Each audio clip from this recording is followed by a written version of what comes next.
on the WNBA's CBA negotiations.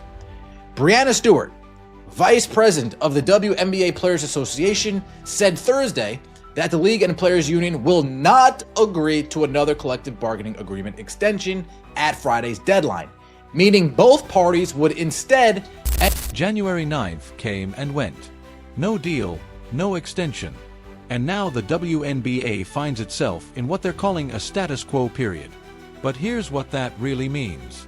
Both sides can now pull the nuclear option. Players can strike. Owners can lock them out. And the clock is ticking on an entire offseason that should have already started. The expansion draft that was supposed to happen in early December didn't happen. Free agency that was set to kick off this past Monday is still frozen. The college draft is scheduled for April. Who knows? At this point, we're watching a professional sports league essentially put itself on pause because two sides can't agree on how to split the money. Status quo period mean, and what are the implications for the 2026 season? ESPN examines both, plus what Stewart and other players are saying about the negotiations in Miami, where 50-plus WNBA players are competing in the second season of Unrivaled. What does status quo mean? Let's get into it. For one, not a work stoppage, at least not yet. Under the status quo, the working conditions of the current CBA would be maintained, and the league and union. And that right there is the genius move by the owners.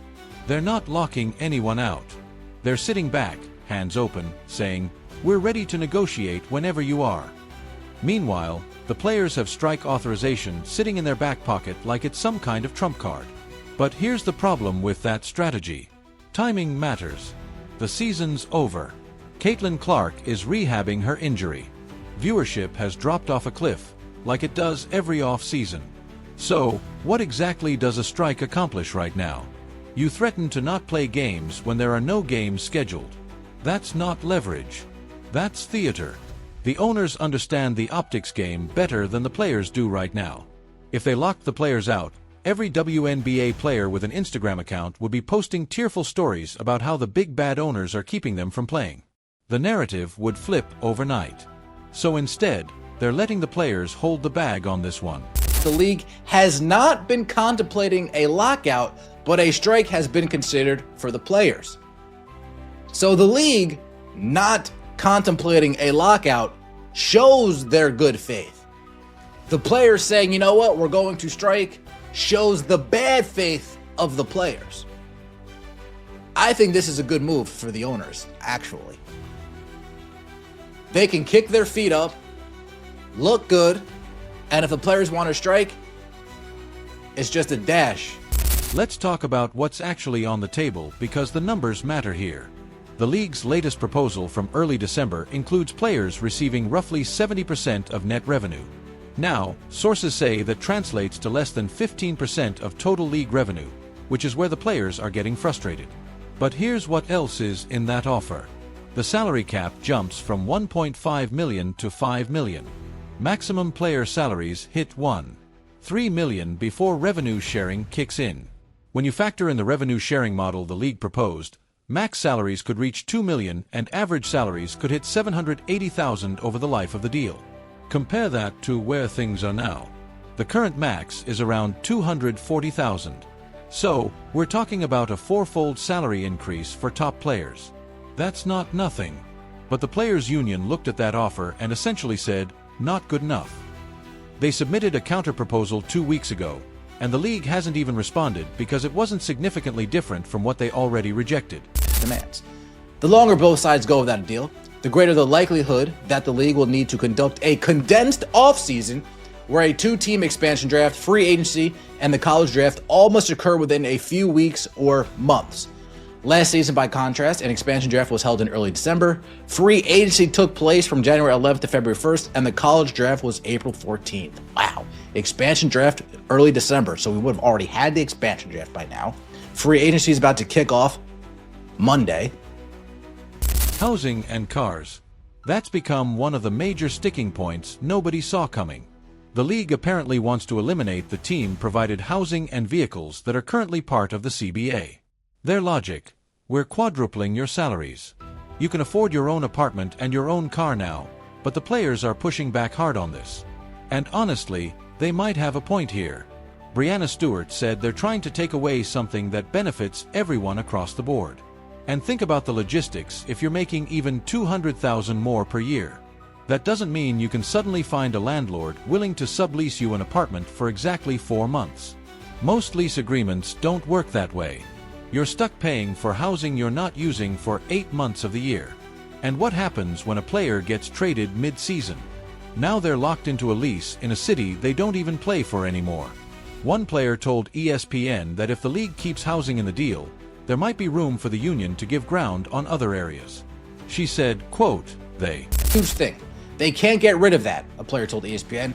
But if they say, okay, but then we're going to extend the season, you need to play more games, and it's going to take more months of the year, I would be okay with that as an example. Interesting. Not sure we've heard that yet.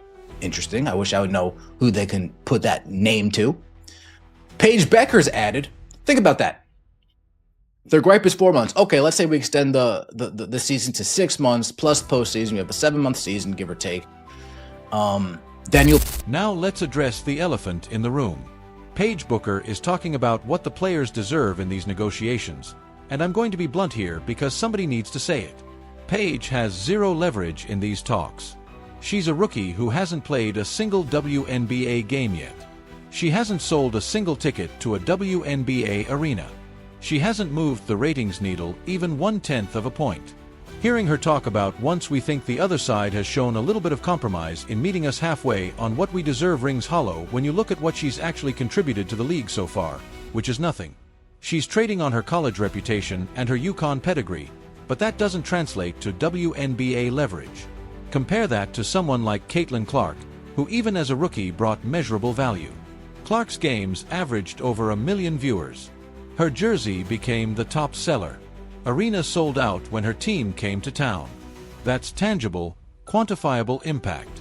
Paige Bickers asks unrivaled how much value she's bringing. They're learning the hard way that college fame doesn't automatically equal professional drawing power. The difference is stark, and it matters in these negotiations. When players talk about what they deserve, they need to be able to point to what they're actually bringing to the table. Revenue sharing sounds great until you ask the question, what revenue are you personally responsible for generating? Period. Status quo is what they're calling it.